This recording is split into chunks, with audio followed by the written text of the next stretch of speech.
ఎస్ఎల్బీసీలో rescue operation వేగంగా కొనసాగుతుంది. నలుగురి జాడ దొరికిందన్నారు మంత్రి జూపల్లి కృష్ణారావు. కాళేశ్వరం ప్రాజెక్టులో భాగంగా 200 కిలోమీటర్ల సొరంగాలు తవ్వామని చెప్పుకునే బీఆర్ఎస్ నేతలు 10 ఏళ్లలో ఎస్ఎల్బీసీని ఎందుకు పూర్తి చేయలేదని ప్రశ్నించారు. క్లిష్ట పరిస్థితుల్లో కొనసాగుతున్న రెస్క్యూ ఆపరేషన్పై ప్రతిపక్షాలు విమర్శలు చేస్తున్నాయని ఫైర్ అయ్యారు కాంగ్రెస్ లీడర్లు.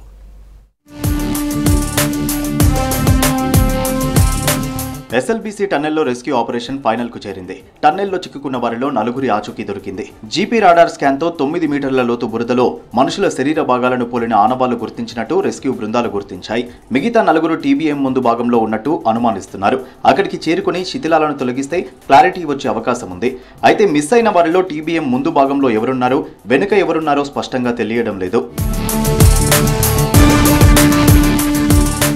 ఎస్ఎల్బీసీ టన్నెల్లో యుద్ధ ప్రాతిపదికన సహాయక చర్యలు కొనసాగుతున్నాయన్నారు మంత్రి జూపల్లి కృష్ణారావు.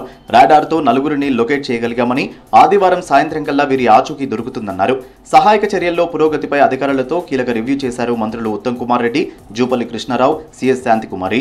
పరిస్థితులు అవగాహన చేసుకోకుండా విమర్శించే వాళ్లకు సిగ్గుండాలని ఫైర్ అయ్యారు జూపల్లి. నలుగురి ఆచూకీ అనేది రాడార్ ద్వారా లొకేట్ చేయడం జరిగింది. అంటే ఫ్రంటేజ్ ఉన్న వాళ్ళు ఆ నలుగురికి సంబంధించి రేపు రాత్రి వరకు మనకు పూర్తిగా అది కంప్లీట్గా బయటికి తీయడం జరుగుతుంది.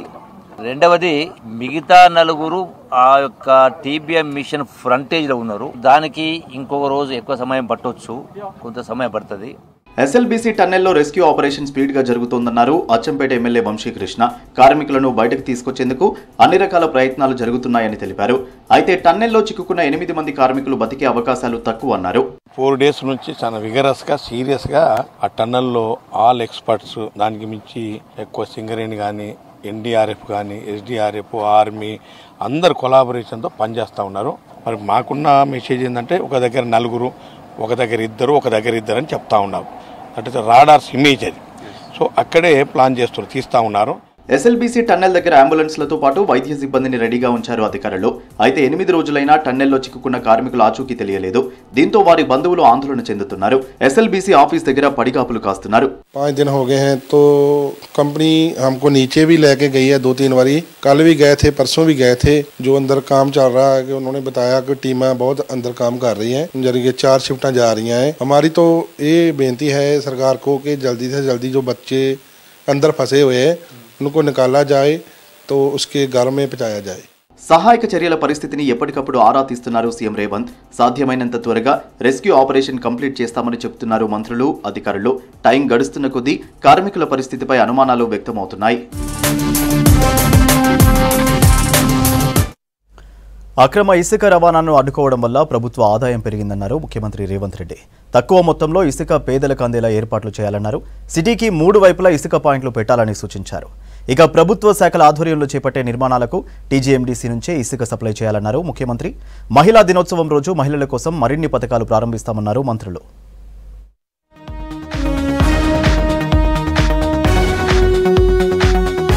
ఖనిజాల అక్రమ తవ్వకాలు, రవాణాపై ఉక్కుపాదం మోపుతామన్నారు ముఖ్యమంత్రి రేవంత్ రెడ్డి. కమాండ్ కంట్రోల్ సెంటర్లో గనుల శాఖపై రివ్యూ చేసిన రేవంత్ అధికారులకు కీలక ఆదేశాలు జారీ చేశారు. ఇసుక అక్రమ రవాణాపై నెల రోజుల నుంచి ప్రభుత్వం తీసుకుంటున్న చర్యలు, పెరిగిన ఆదాయంపై అధికారులకు వివరించారు రేవంత్. ఇసుక రీచుల్లో తవ్వకాలు, రవాణా, వినియోగదారులకు తక్కువ ధరకు ఇసుక సరఫరాపై అధికారులకు ముఖ్యమంత్రి సూచనలు చేశారు.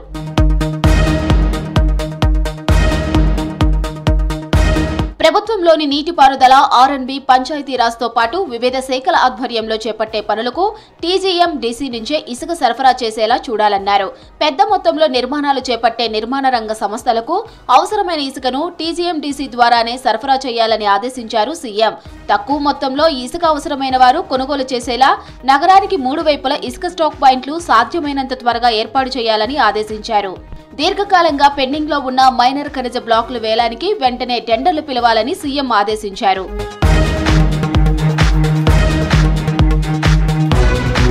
యంగ్ ఇండియా పోలీస్ స్కూలును సైనిక్ స్కూల్ తరహాలో దేశానికే రోల్ మోడల్ గా ఉండేలా తీర్చిదిద్దాలన్నారు సీఎం రేవంత్ రెడ్డి. విద్యా విధానంలో కొత్త ఒరవడి అవలంబించాలని సూచించారు. స్పోర్ట్స్ పై ప్రత్యేక దృష్టి పెట్టాలని చెప్పారు. హైదరాబాద్ కమాండ్ కంట్రోల్ సెంటర్లో young India police school brochure, website ను ఆవిష్కరించారు సీఎం. స్కూల్ యూనిఫామ్స్ నమూనాలను పరిశీలించారు.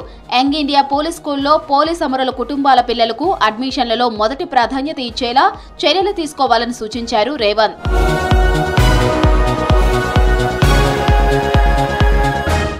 రేవంత్ను కలిశారు ఉమ్మడి వరంగల్ జిల్లా ఎంపీలు, ఎమ్మెల్యేలు. మామునూరు ఎయిర్పోర్టుకు కేంద్రం గ్రీన్ సిగ్నల్ ఇవ్వడంతో సీఎంను కలిసి థ్యాంక్స్ చెప్పారు. మామునూరు ఎయిర్పోర్టుకు కేంద్రం పర్మిషన్లు రావడంలో సీఎం కృషి ఉందన్నారు. జిల్లా ఎంపీలు, ఎమ్మెల్యేలు సీఎం రేవంత్కు బొకే అందించి కండువా కప్పారు. పామాయిల్ రైతులకు ప్రభుత్వం గుడ్ న్యూస్ చెప్పింది. టన్ను ధర 20,871 రూపాయలకు చేరింది. ఈ మేరకు వ్యవసాయ శాఖ ప్రకటన చేసింది. రైతులకు అధిక ధరలు అందించి ఆయిల్ పామ్ సాగును లాభసాటిగా చేయటమే ప్రభుత్వ లక్ష్యమన్నారు వ్యవసాయ శాఖ మంత్రి తుమ్మల. రైతులు పామాయిల్ సాగు చేసేలా ప్రభుత్వం ప్రోత్సహిస్తోందన్నారు. పెద్ద మొత్తంలో రైతులు పామాయిల్ సాగు చేయాలని కోరారు. ఉగాది నాటికి ముంచుకొండ ఎత్తిపోతల పథకాన్ని ప్రారంభిస్తామన్నారు మంత్రి తుమ్మల నాగేశ్వరరావు. ఖమ్మం జిల్లా రఘునాథపాలెం మండలం మల్లేపల్లి దగ్గర ముంచుకొండ లిఫ్ట్ పైప్ లైన్ పనులను పరిశీలించారు. పెండింగ్ పనులు త్వరగా పూర్తి చేయాలని అధికారులను ఆదేశించారు. రఘునాథపాలెం మండలం రైతులు పెద్ద మనసుతో పైప్ లైన్ ఏర్పాటుకు భూములు ఇచ్చారని చెప్పారు. ముంచుకొండ లిఫ్టుకు అడగగానే సీఎం రేవంత్ రెడ్డి, ఇరిగేషన్ శాఖ మంత్రి ఉత్తమ్ కుమార్ రెడ్డి నిధులు మంజూరు చేశారన్నారు తుమ్మల.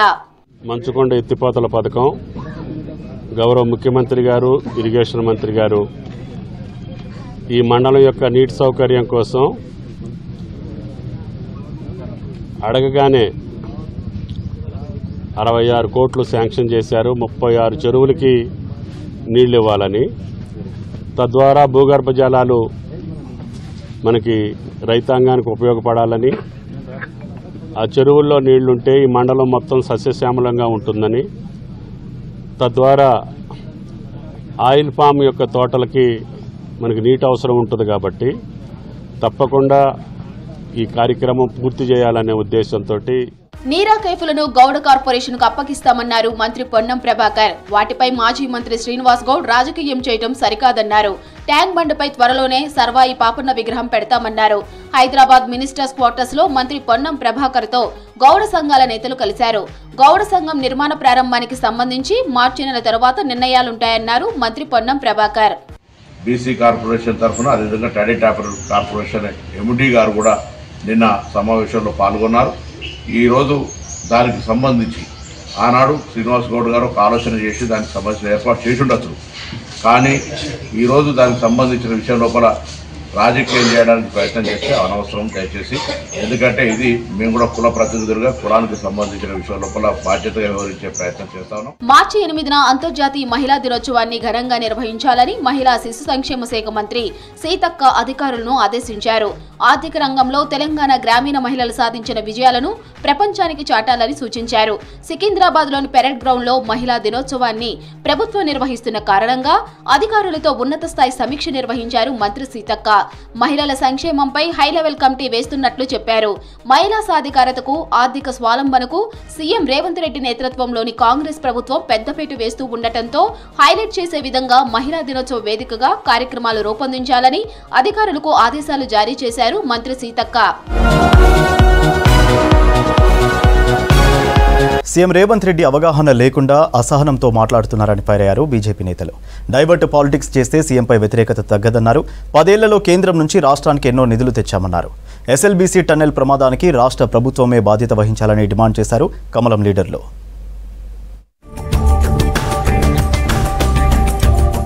అబద్ధాలు చెప్పినంత మాత్రాన రాష్ట్రంలో కాంగ్రెస్ ప్రభుత్వంపై వ్యతిరేకత తగ్గదన్నారు కేంద్ర మంత్రి కిషన్ రెడ్డి. 6 గ్యారెంటీలు అమలు చేయలేకే తనపై సీఎం రేవంత్ విమర్శలు చేస్తున్నారని మండిపడ్డారు. పాలనలో వైఫల్యాలను తనపై రుద్దే ప్రయత్నం చేస్తున్నారని విమర్శించారు. సీఎం రేవంత్ బెదిరింపులకు భయపడే వాళ్ళం కాదన్నారు. ప్రజల దృష్టిని మళ్లించేటువంటి కార్యక్రమంలో భాగంగానే నా పైన ముఖ్యమంత్రి గారు ఎదురుదాడి చేస్తా ఉన్నాడు, తప్పుడు ఆరోపణలు చేస్తా ఉన్నారు. ఈరోజు కాంగ్రెస్ పార్టీ అంతర్గత కుమ్ములాటలు, కాంగ్రెస్ పార్టీలో రేవంత్ రెడ్డి గారి మీద వస్తున్నటువంటి అసంతృప్తి, ఇవన్నీ కూడా ఈ యొక్క ఆయన మాట్లాడుతున్నటువంటి విధానంలో చాలా స్పష్టంగా కనిపిస్తాం. రాష్ట్రాలకు కేంద్రం నిధులు ఇవ్వడంలో ఒక విధానం ఉంటుందన్నారు కిషన్ రెడ్డి. తెలంగాణలో కేంద్రం చేపట్టిన 10 లక్షల కోట్ల విలువైన పనులను ఇప్పటికే వివరించామని చెప్పారు. రాష్ట్రానికి RRR మంజూరు చేయించింది తానేనన్నారు. పార్లమెంటు ఆమోదం లేకుండానే రాష్ట్ర ప్రభుత్వం స్థానిక సంస్థల్లో బీసీ రిజర్వేషన్ల అమలు చేయొచ్చని చెప్పారు. దక్షిణాదిలో ఎంపీ సీట్లు తగ్గిస్తామని ఎక్కడా చెప్పలేదని, దీనిపై అనవసర రాద్ధాంతం చేయొద్దన్నారు. ఇన్ని లక్షల కోట్ల రూపాయలు కేంద్ర ప్రభుత్వం దగ్గర రెడీగా ఉండే పరిస్థితి కూడా ఉండదు. అంతేకాకుండా నేను అడుగుతాను ముఖ్యమంత్రి గారిని, మీరు 1,66,000 కోట్ల రూపాయలు అడుగుతున్నారు కదా, మరి రాష్ట్ర ప్రభుత్వం బడ్జెట్లో ఈ ప్రాజెక్టులకు ఎన్ని కేటాయింపులు చేశారో చెప్పాల్సినటువంటి అవసరం ఉంది. కేంద్ర ప్రభుత్వం అడుగుతున్నప్పుడు రాష్ట్ర ప్రభుత్వం కూడా కేటాయింపులు చేయాలి. అసలు ఈ ప్రాజెక్టులో ఏదైనా ఒక ప్రాజెక్టు కేంద్ర ప్రభుత్వము ఎన్నికల ప్రణాళికలో పెట్టిందా? కేంద్ర ప్రభుత్వం ఎక్కడైనా హామీ ఇచ్చిందా? ఈరోజు ముఖ్యమంత్రి గారి స్టేట్మెంట్ చూసి ఆయన నమోదించిన స్టేట్మెంట్ చూసి సీనియర్ ఆఫీసర్సే నవ్వుకునేటువంటి పరిస్థితి ఏర్పడింది. ఎస్ఎల్బీసీ ఘటన రాష్ట్ర ప్రభుత్వ వైఫల్యమేనని ఆరోపించారు బీజేఎల్పీ నేత ఏలేటి మహేశ్వర్ రెడ్డి. మంత్రి ఉత్తమ్ కుమార్ రెడ్డి పిక్నిక్ కు వెళ్లినట్టు స్పాట్ కు వచ్చి వెళ్లిపోతున్నారని విమర్శించారు. ఎమ్మెల్యేలు పార్టీ నేతలతో కలిసి నాగర్ కర్నూలు జిల్లా దోమలపెంటలోని ఎస్ఎల్బీసీ టన్నెల్ ను సందర్శించారు ఏలేటి మహేశ్వర్ రెడ్డి. ఇంత పెద్ద ప్రమాదం జరిగినా సీఎం రేవంత్ ఘటనా స్థలానికి ఎందుకు రాలేదని ప్రశ్నించారు ఎమ్మెల్యే పాయల్ శంకర్.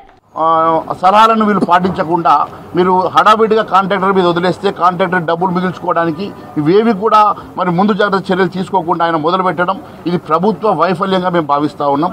ప్రత్యక్ష సాక్షి చెప్పిన దాని ప్రకారం ఒక స్లాబ్ పెట్టిన వెంటనే అది పూర్తిగా కుంగిపోయిందని చెప్పిన దాన్ని బట్టి చూస్తే నాణ్యత లోపాలు కూడా ఎక్కడ దాపురించినాయని అనుమానం కలుగుతూ ఉన్నది. ఏది ఏమైనా వాళ్ళంతా కూడా ప్రాణాలతో బయటకు రావాలి. ఇప్పటికే కేంద్ర ప్రభుత్వం అన్ని రకాలుగా పూర్తిగా సహకారం అందిస్తా ఉన్నది. వరంగల్ జిల్లా మామునూరు ఎయిర్పోర్టు దగ్గర కాంగ్రెస్ బీజేపీ నేతలు బాహాబాహీకి దిగారు. ఎయిర్పోర్టు పనులకు కేంద్రం అనుమతి ఇవ్వడంతో సంబరాల కోసం ఇరు పార్టీల నేతలు ఒకేసారి మామునూరుకు వచ్చారు. ముందుగా గంటన్నర పాటు బీజేపీ నేతలు టెంట్ వేసి అక్కడే ఉండటంతో పక్కనే వెయిట్ చేశారు కాంగ్రెస్ నేతలు. ఆ తర్వాత మోదీ ఫోటోకు పూలు చల్లారు. ఎంతసేపటికి వారు అక్కడి నుంచి కదలకపోవడంతో కాంగ్రెస్ నేతలు వారితో వాగ్వాదానికి దిగారు. ఎయిర్పోర్టుకు అనుమతి తెచ్చిన క్రెడిట్ తమకే దక్కుతుందని ఘర్షణ పడ్డారు కాంగ్రెస్ బీజేపీ నేతలు. కాంగ్రెస్ పాలనలో నీళ్లు పాతాళానికి, నిధులు ఢిల్లీకి, నియామకాలు గాలికి పోయాయన్నారు బీఆర్ఎస్ నేతలు. రాష్ట్రంలో త్వరలోనే ఉప ఎన్నికలు వస్తాయన్నారు. తెలంగాణలో కాంగ్రెస్ హింసా రాజకీయాలను ప్రోత్సహిస్తుందన్నారు. ప్రజాస్వామ్యంలో ఇలాంటి దాడులు మంచివి కావన్నారు. కాంగ్రెస్ ప్రభుత్వం వల్లే కృష్ణా, గోదావరి ఆయకట్టులో పొలాలు ఎండిపోతున్నాయని ఆరోపించారు. స్థానిక సంస్థల్లో బీఆర్ఎస్ గెలిస్తేనే కాంగ్రెస్ పార్టీకి బుద్ధి వస్తుందన్నారు బీఆర్ఎస్ నేతలు. రాష్ట్రంలో త్వరలోనే ఉప ఎన్నికలు రాబోతున్నాయన్నారు బీఆర్ఎస్ వర్కింగ్ ప్రెసిడెంట్ కేటీఆర్. కమిషన్లు రావనే ఉద్దేశంతోనే పాలమూరు, రంగారెడ్డి పనులు పూర్తి చేయడం లేదన్నారు. కమిషన్లు తీసుకుని ఢిల్లీకి మూటలు పంపి సీఎం కుర్చీని కాపాడుకోవాలని రేవంత్ రెడ్డి చూస్తున్నారని విమర్శించారు. తెలంగాణ భవన్లో చేవెళ్ల నియోజకవర్గానికి చెందిన పలువురు కాంగ్రెస్, బీజేపీ నేతలు కేటీఆర్ సమక్షంలో బీఆర్ఎస్లో చేరారు. టన్నెల్లో 8 మంది చిక్కుకుంటే అక్కడికి వెళ్లిన మంత్రులు చాపల కూరలు తింటున్నారని సెటైర్లు వేశారు కేటీఆర్.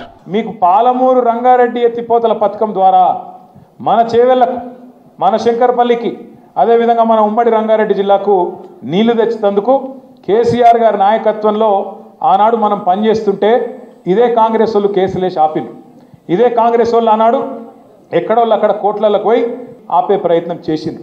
శాంతియుతంగా ఉన్న తెలంగాణలో కాంగ్రెస్ అధికారంలోకి రాగానే హింస, నేరాలు పెరిగిపోతున్నాయన్నారు మాజీ మంత్రి ఎమ్మెల్యే హరీష్ రావు. కొల్లాపూర్ నియోజకవర్గంలోని నారియా నాయక్ తాండాలో బీఆర్ఎస్ క్యాడర్పై జరిగిన దాడే దీనికి నిదర్శనమన్నారు. కాంగ్రెస్ మార్క్ ఎమర్జెన్సీని ఆ పార్టీ కొల్లాపూర్లో అమలు చేయిస్తోందన్నారు. ప్రజాస్వామ్యంలో ఇలాంటి దాడులు గర్హనీయమంటూ ఎక్స్లో పోస్ట్ చేశారు హరీష్. అధికారంలో ఉన్న వాళ్లకు రాష్ట్రంపై బాధ్యత లేదన్నారు మాజీ మంత్రి సబిత. రాష్ట్రంలో పాలన గాలికి నడుస్తుందన్నారు. 3.5 ఏళ్లు కాంగ్రెస్ పాలనను ఎట్లా భరించాలో ప్రజలకు అర్థం కావడం లేదన్నారు. స్థానిక సంస్థల్లో బీఆర్ఎస్ గెలిస్తేనే కాంగ్రెస్ పార్టీకి బుద్ధి వస్తుందన్నారు సబిత. సంవత్సరంన్నర అయిపోయింది కాంగ్రెస్ పార్టీ వచ్చిన తర్వాత ఎన్ని రకాల ఇబ్బందులు అవుతున్నాయనేది మనం చూస్తూ ఉన్నాం. కనీసం బాధ్యత లేదు. అధికారంలో కూర్చున్న వాళ్ళకి ఈ రాష్ట్రం మీద బాధ్యత లేదు, ప్రజల మీద బాధ్యత లేదు. గాలికి మాట్లాడుతూ గాలి పాలన చేస్తుందనేది మనందరికీ అర్థమవుతుంది చూస్తూ ఉంటే. మామునూరు ఎయిర్పోర్టుకు కాకతీయుల పేరు పెట్టాలన్నారు బీఆర్ఎస్ నేత రాకేష్ రెడ్డి. కాంగ్రెస్ ప్రభుత్వం కుట్రపూరితంగా తెచ్చిన జీఎంఆర్ ఒప్పందమే ఇన్నాళ్ల నిరీక్షణకు కారణమన్నారు. ఈ ఎయిర్పోర్ట్ను డొమెస్టిక్ చేసి చేతులు దులుపుకోవడం కాకుండా అంతర్జాతీయ ఎయిర్పోర్టుగా ఏర్పాటు చేయాలన్నారు రాకేష్ రెడ్డి. ఈ ఎయిర్పోర్టును ఏదో డొమెస్టిక్ ఎయిర్పోర్ట్ చేస్తాము అని అనుకుంటే మాత్రం దానివల్ల ఈ ప్రాంతానికి కానీ ఈ ప్రజలకు కానీ ఏమాత్రం ప్రయోజనం ఉండదు. వాస్తవానికి ఈ ఎయిర్పోర్టు పునరుద్ధరణ ఎప్పుడో జరగాల్సింది. కానీ కాంగ్రెస్ ప్రభుత్వం కుట్రపూరితంగా ఆ రోజు జీఎంఆర్తోనే ఏర్పాటు చేసుకున్నటువంటి ఒప్పందం కారణంగానే ఇది డిలే అయింది. కాంగ్రెస్ ప్రభుత్వం వల్లే కృష్ణా, గోదావరి ఆయకట్టులో పొలాలు ఎండిపోతున్నాయని ఆరోపించారు మాజీ మంత్రి Jagadish Reddy. Kannepalli pump house button on చేస్తే పంటలు పండుతాయని చెప్పారు. సూర్యాపేట జిల్లా పెన్పహాడ్ మండలంలో ఎండిపోయిన పొలాలను పరిశీలించారు జగదీష్ రెడ్డి. ఎన్డీఏ సర్కార్ విధానాలతో దేశ ఆర్థిక వ్యవస్థ నాశనమైందని ఆరోపించింది కాంగ్రెస్. స్టాక్ మార్కెట్ల క్రాష్, ఆర్థిక వ్యవస్థ పతనం ప్రధాని మోదీ అసమర్థ పాలనకు నిదర్శనమన్నారు. ఉర్దూను ఆర్ఎస్ఎస్, బీజేపీ కేవలం ముస్లింల భాషగా భావించడం సరికాదన్నారు. ఎంఐఎం చీఫ్ అసదుద్దీన్ ఓవైసీ భారతీయ సంస్కృతిలో ఉర్దూ ఓ భాగమన్నారు. త్రిభాషా విధానం, డీలిమిటేషన్పై కేంద్రానికి క్లారిటీ లేదన్నారు కూటమి నేతలు. దేశీయ స్టాక్ మార్కెట్ల పతనానికి ఎన్డీఏ సర్కార్ విధానాలే కారణమని ఆరోపించింది కాంగ్రెస్ పార్టీ. రోజురోజుకు ఆర్థిక వ్యవస్థ, స్టాక్ మార్కెట్లు కుప్పకూలుతుంటే ప్రధాని మోదీ మాత్రం అంతా బాగానే ఉందని అబద్ధం చెబుతున్నారని విమర్శించింది. దేశంలోని పబ్లిక్ సెక్టార్ కంపెనీలు తీవ్ర నష్టాలకు కేంద్రమే కారణమన్నారు. పేదల సంపదను జీఎస్టీ పేరుతో లూటీ చేయడం తప్ప ఆర్థిక వ్యవస్థ బాగు చేయడం ప్రధాని మోదీకి తెలియదంటూ ట్వీట్ చేసింది కాంగ్రెస్. सबने कहा था कि शेयर बाजार में पैसा लगाइए क्योंकि मार्केट शूट अप करेगा, लेकिन हुआ बिल्कुल इसका उल्टा. आलम यह है कि बीते 5 महीनों में 91 लाख करोड़ रुपए डूब गए. इकोनॉमी की हालत डामाडोल है. ఎన్డీఏ సర్కార్ అసమర్థ ఆర్థిక విధానాలను వ్యతిరేకిస్తూ ఢిల్లీలో యూత్ కాంగ్రెస్ ఆందోళనకు దిగింది. కేంద్ర ప్రభుత్వ తీరుకు నిరసనగా ప్లకార్డులు ప్రదర్శించారు. ప్రధాని మోదీ ప్రజా వ్యతిరేక విధానాలతో ఆర్థిక వ్యవస్థ నాశనమైందన్నారు. స్టాక్ మార్కెట్లు రికార్డు స్థాయిలో పతనం కావడానికి మోదీ ప్రభుత్వ విధానాలే కారణమని ఆరోపించారు. सरकार की नीतियों के कारण ही मार्केट सेंटीमेंट इतना खराब है, पॉलिसीज इतनी खराब है, नीयत और नीति दोनों खराब है, इसलिए मार्केट बिल्कुल क्रैश कर रहा है. आम आदमी का पैसा खत्म हो चुका है, लोगों के घर बर्बाद हो रहे हैं और इससे पहले स्थिति गंभीर हो, हम लोग चाहते हैं कि इस पर सख्त से सख्त कार्रवाई करें. మోదీ సర్కార్ ముస్లిం వ్యతిరేక విధానాలు అవలంబిస్తోందన్నారు MIM chief MP Asaduddin Owaisi. Waqf board సవరణ బిల్లుతో మసీదులు, దర్గాలు, ముస్లింల శ్మశాన వాటికలు లాక్కునే కుట్ర జరుగుతోందన్నారు. హైదరాబాద్లో జరిగిన ఎంఐఎం రివివల్ వార్షికోత్సవంలో పాల్గొన్నారు. యూపీ సీఎం యోగి ఆదిత్యనాథ్కు ఉర్దూ భాష గురించి ఏం తెలియదన్నారు. ఉర్దూ భారతీయ సంస్కృతిలో ఓ భాగమన్నారు. ఉర్దూను కేవలం ముస్లిం భాషగా ఆర్ఎస్ఎస్, బీజేపీ భావించడం సరికాదన్నారు ఓవైసీ. उत्तर प्रदेश के मुख्यमंत्री ने कहा कि उर्दू पढ़ने से कटमुल्ले बनते हैं.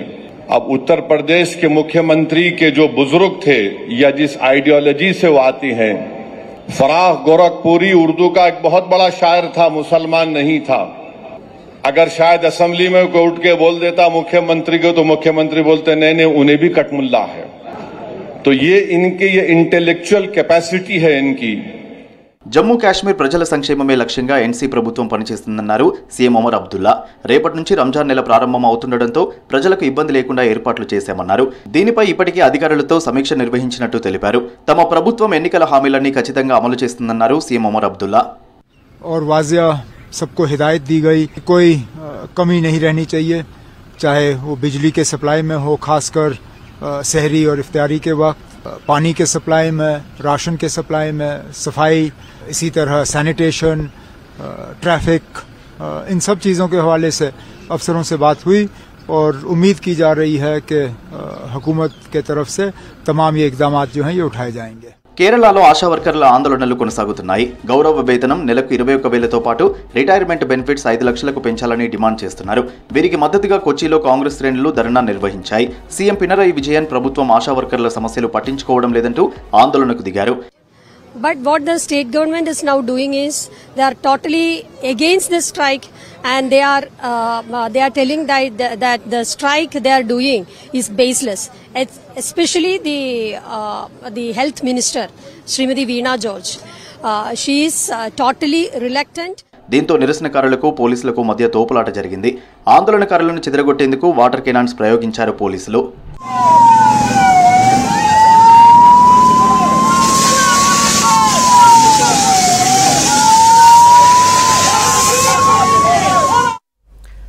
ప్రపంచ తయారీ కేంద్రంగా భారత్ మారుతోందన్నారు ప్రధాని మోదీ. 10 ఏళ్లలో ఇతర దేశాలు ఇండియాను చూసే విధానం పూర్తిగా మారిందన్నారు. రైతులను సంపన్నులను చేయడమే ఎన్డీఏ సర్కారు లక్ష్యమన్నారు. మణిపూర్లో అల్లర్లకు పాల్పడే వారిపై కఠిన చర్యలు తీసుకుంటామన్నారు కేంద్ర మంత్రి అమిత్ షా. గుజరాత్లో బుల్లెట్ ట్రైన్ పనులు చివరి దశకు చేరుకున్నాయన్నారు బీజేపీ నేతలు.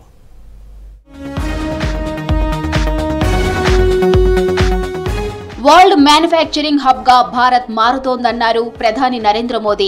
ప్రపంచ దేశాల ప్రజలు ఇండియాలో ఇన్వెస్ట్ చేయడానికి సిద్ధంగా ఉన్నారన్నారు. గతంతో పోల్చితే ఇతర దేశాలు భారత్ను చూసే విధానం పూర్తిగా మారిందన్నారు. ఢిల్లీలో జరిగిన ఎన్ఎక్స్టీ కాంక్లేవ్ లో పాల్గొన్నారు. ఇన్నేళ్లు శ్రామిక శక్తిగా ఉన్న భారత్ ప్రపంచ శక్తిగా మారుతోందన్నారు. సెమీ కండక్టర్ల నుంచి విమాన వాహక నౌకల వరకు ఎగుమతి చేసే స్థాయికి ఎదిగిందన్నారు. कभी हम जिन चीजों का इंपोर्ट करते थे, आज देश उनका इमर्जिंग एक्सपोर्ट हब बन रहा है। जो किसान कभी लोकल मार्केट तक ही सीमित था, आज उसकी फसल पूरी दुनिया के बाजारों तक पहुंच रही है। రైతులను సంపన్నులను చేయటమే ఎన్డీఏ సర్కార్ లక్ష్యమన్నారు ప్రధాని మోదీ. వ్యవసాయం, గ్రామాల అభివృద్ధికి అధిక ప్రాధాన్యత ఇస్తున్నట్లు తెలిపారు.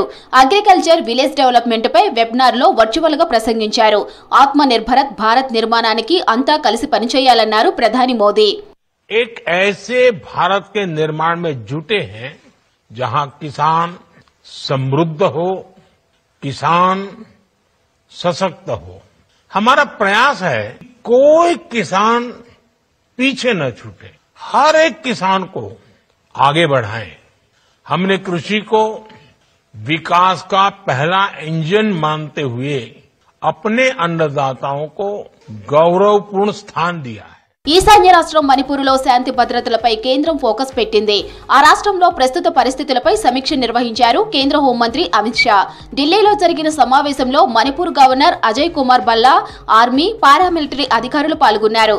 మార్చి 8 నుంచి ప్రజలు స్వేచ్ఛగా రాకపోకలు సాగించేలా చర్యలు తీసుకోవాలన్నారు అమిత్ షా.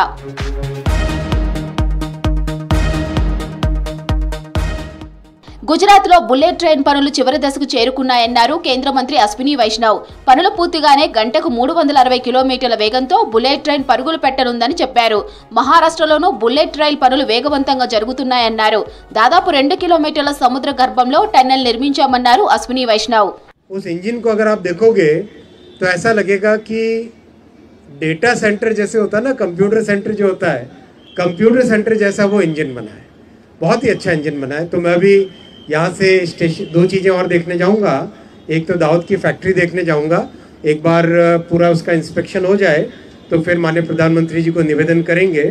और दूसरा, एक 100 मीटर चौड़ा 100 मीटर की एक ब्रिज है जो कि एक सिंगल स्पैन का ब्रिज है।